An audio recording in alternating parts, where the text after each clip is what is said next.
I'm Coach Dick Cox, and welcome to the USC Upstate post-game Coach's Corner. USC Upstate had a big game today here in the Hodge Center on Eddie and Ann Payne Court. They had the task that with a win today and several other things take place, that they could finish fourth in the conference and finish with a first-round bye and would not play until 2 o'clock on Saturday. But first of all, they had to take on a Gardner-Webb team that beat them earlier this year in a game up at Bowling Springs, North Carolina, and a team that was currently in that fourth position. The Spartans on senior night. It was senior night. It was homecoming, a lot of things going on. But the first thing that really jumped out at me was this game was sold out today. The community, the alumni came and packed out and supported this team in a special way. It was an electric atmosphere today, and then very emotional too, as the senior players were introduced, and Coach Dave Dickerson actually started 5 seniors, some guys that had not seen action in a while and had not played a whole lot, got a chance to start on their senior day. The Spartans got off to a good start today, and a matter of fact, the Spartans led for 37 minutes and 49 seconds today on their way to a very impressive win by the score of 75-69.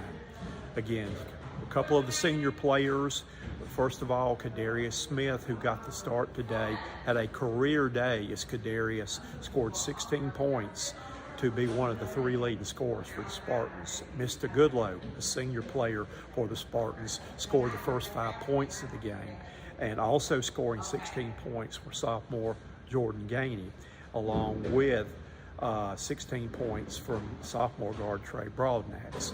But the Spartans played great defense today. Not only individual great defense by locking down their man in the man-to-man pressure, but good team defense on helping.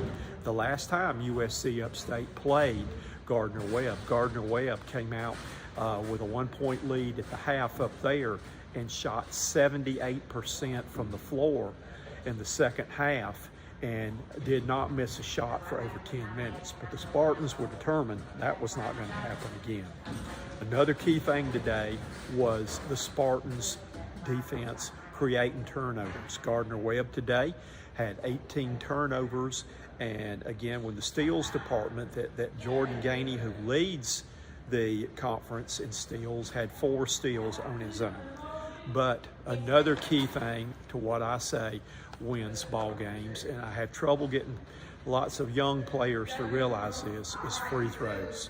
USC Upstate today was 21 out of 23 from the free throw line for 91.3%, while Gardner-Webb, who is not one of the better free throw shooter teams in the conference today, they were 18 out of 29. They left 11 points on the free throw line, and the final margin of victory ended up being 6. So your free throws always play a big part though. But the Spartans did the little things today. Late in one of the possessions, the ball was dribbled off their foot, and a diving play by Justin Bailey saved the ball back to one of his teammates, but they were pumped up and enthusiastic. Even one of the faculty members, and I would love to be in his class, the man who screams and hollers the whole time and runs up and down with the flag, the fans were really into the game. So now the Spartans will go to Charlotte next week as the number 4 seed in the Big South tournament.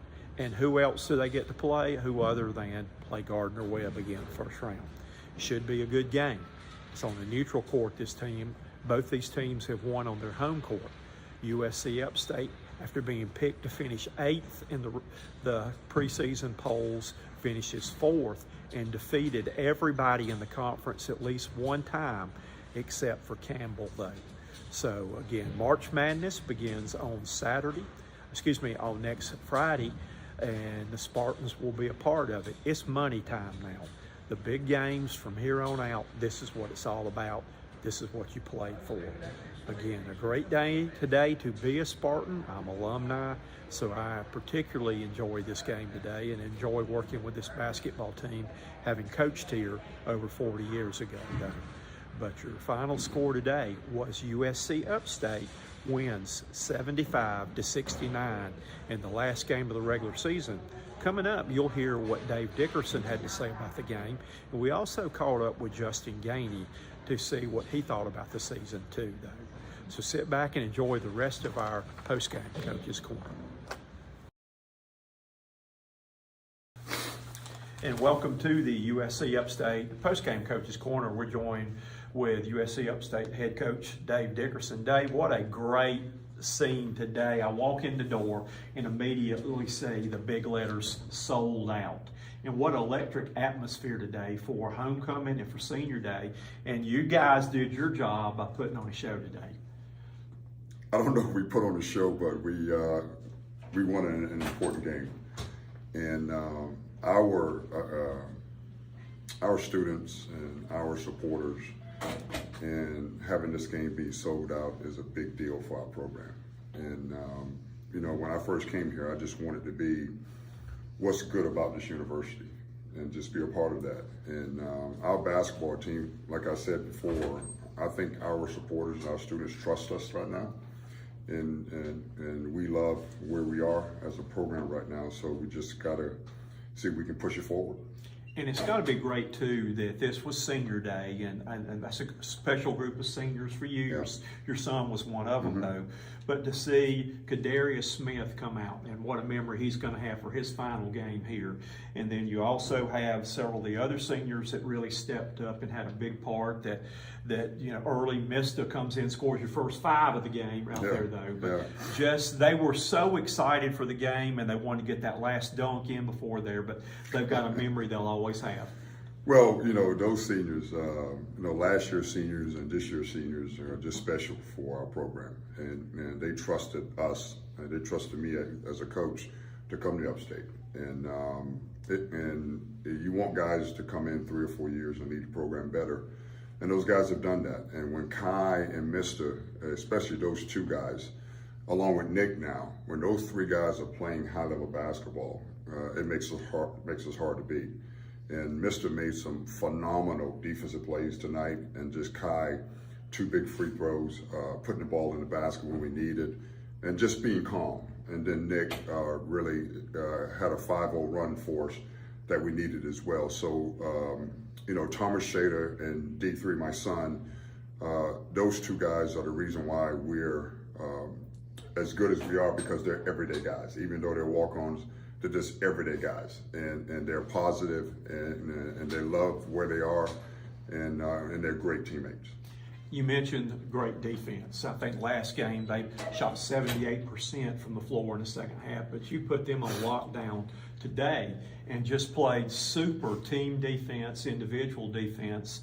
And the big thing was you were 21 out of 23 from the free throw line and knocked down. The guys went up there with confidence.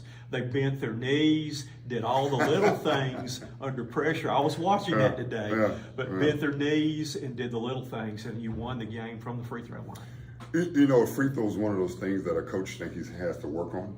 About a week ago, 2 weeks ago, I stopped working on free throws. I stopped shooting free throws in practice, and I said, you know what? If we're going to be a good team, we got to make free throws. So do it on your own.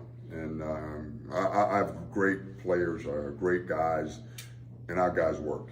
And we started the free throw deal in the first half, and it's carried over throughout the game. And then Trey just put it out of reach with his 2 big ones as well. You finished the regular season as the 4th place team in the conference now. And again, made a great run. You beat everybody in the conference at least once, with the exception of Campbell. Yeah. And I thought that was kind of a tough matchup playing them. But you'll go to Charlotte. You had so much fun today, you get to turn around and play Gardner-Webb again next week too, I think. Wow, is that official? I'm thinking that's what we were calculating it may. I think they're going to probably get the 5th place. Okay. But you may get to see them for a 3rd deciding game. Well, it's important for us to enjoy this. You know, last year we were picked last in the conference and finished 4th and had double-digit wins in the league. And then this year we were picked 8th, and now we're 4th again. And so I always tell our guys, don't get too up and don't get too high, and don't get too low, and just keep grinding and keep working. Good things to happen. And you know, Gardner-Webb is a really good team. You know, Tim is a really good friend of mine, and it's great competing against him because he's a hell of a coach. But it's tournament time now. You got to be ready to play no matter who you play, and you got to be ready to play your best basketball. And on Friday, we will be ready to play. And that will officially start March Madness. It's money time now, and look forward to coming there as an alumni. Extremely proud of you and this team and the great job y'all done this season. Well, thanks a lot for everything you've done for us and covering us, and over at Media Day in Charlotte in October. Really appreciate it, and looking forward to seeing you down there. We look forward to seeing you in Charlotte. Thank you. Thank you. Congratulations.